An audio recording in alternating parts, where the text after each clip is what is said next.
जो इंसान किसी की कमी को पूरा करता है वो सही अर्थों में महान होता है। जिंदगी में हम कितने सही हैं और कितने गलत हैं यह केवल दो लोग जानते हैं, एक परमात्मा और दूसरी हमारी अंतरात्मा। जब तक शरीर है तब तक कमजोरियां तो रहेंगी ही, इसलिए कमजोरियों की चिंता छोड़ो और जो सही कर्म है उस पर अपना ध्यान लगाओ।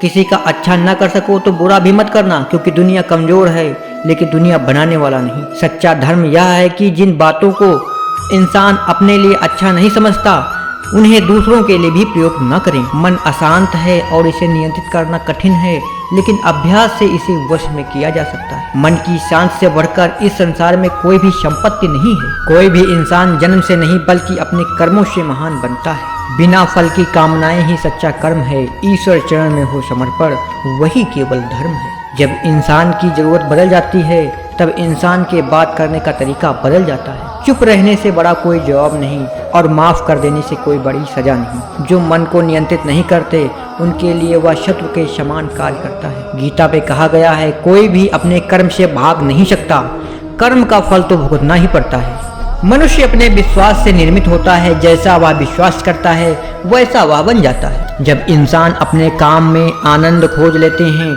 तब वे पूर्णता प्राप्त करते हैं। माफ करना और शांत रहना सीखिए, ऐसी ताकत बन जाओगे कि पहाड़ भी रास्ता देंगे। इतिहास कहता है कि कल सुख था, विज्ञान कहता है कि कल सुख होगा, लेकिन धर्म कहता है अगर मन सच्चा और दिल अच्छा हो तो हर रोज सुख होगा। ज़्यादा खुश होने पर और ज़्यादा दुखी होने पर निर्णय लेना सही नहीं, क्योंकि यह दोनों परिस्थितियाँ आपको सही निर्णय नहीं लेने देती हैं। जो होने वाला है वो होकर ही रहता है और जो नहीं होने वाला है वह कभी नहीं होता।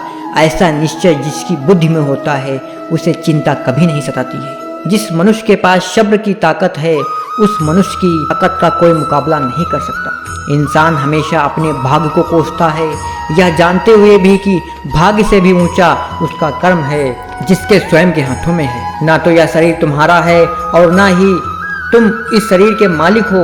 यह शरीर 5 तत्वों से बना है, स्थित जल पावन गगन सबीरा, पंच तत्व से बना शरीरा। आग जल वायु पृथ्वी और आकाश, एक दिन यह शरीर इन्हीं 5 तत्वों में विलीन हो जाएगा। सत्य कभी दावा नहीं करता कि मैं सत्य हूँ, लेकिन झूठ हमेशा दावा करता है कि मैं ही सत्य हूँ। सही कर्म वह नहीं जिसके परिणाम हमेशा सही हों, अपितु सही कर्म वह है जिसका उद्देश्य कभी गलत न हो। श्रीमद् भगवत गीता में लिखा है, जन्म लेने वाले के लिए मृत्यु उतनी ही निश्चित है जितना कि मृत्यु होने के लिए जन्म लेना। इसीलिए जो अपरिहार्य है उस पर शोक मत करो। धरती पर जिस प्रकार मौसम में बदलाव आता है उसी प्रकार जीवन में सुख दुख आता जाता रहता है। हे अर्जुन, तुम्हारा क्या गया? तुम जो रोते हो, तुम क्या लाए थे जो तुमने खो दिया? तुमने क्या पैदा किया था जो नष्ट हो गया? तुमने जो लिया यहीं से लिया, जो दिया यहीं पर दिया। जो आज तुम्हारा है कल किसी और का होगा, क्योंकि परिवर्तन ही संसार का नियम है। जब इस धरती पर पाप, अहंकार और अधर्म बढ़ेगा तो उसका विनाश कर पुनः धर्म की स्थापना करने हेतु मैं अवश्य अवतार लेता रहूंगा। केवल व्यक्ति का मन ही किसी का मित्र और शत्रु होता है। परिवर्तन ही संसार का नियम है। एक पल में हम करोड़ों के मालिक हो जाते हैं और दूसरे पल में हमें लगता है कि हमारे पास कुछ भी नहीं है। वह व्यक्ति जो अपनी मृत्यु के समय मुझे याद करते हुए अपना शरीर त्यागता है वह मेरे धाम को प्राप्त होता है और इसमें कोई संशय नहीं है। मानव कल्याण ही भगवत गीता का प्रमुख उद्देश्य है, इसलिए मनुष्य को अपने कर्तव्यों का पालन करते समय मानव कल्याण को प्राथमिकता देना चाहिए। मनुष्य अपने विश्वास से निर्मित होता है, जैसा जो विश्वास करता है वैसा वह बन जाता है। मैं उन्हें ज्ञान देता हूँ जो सदा मुझसे जुड़े रहते हैं और जो मुझे प्रेम करते हैं। क्रोध से भ्रम पैदा होता है, भ्रम से बुद्धि व्यग्र हो जाती है। जब बुद्धि व्यग्र हो जाती है तो तर्क नष्ट हो जाता है। जब तर्क नष्ट हो जाता है तब व्यक्ति का पतन हो जाता है।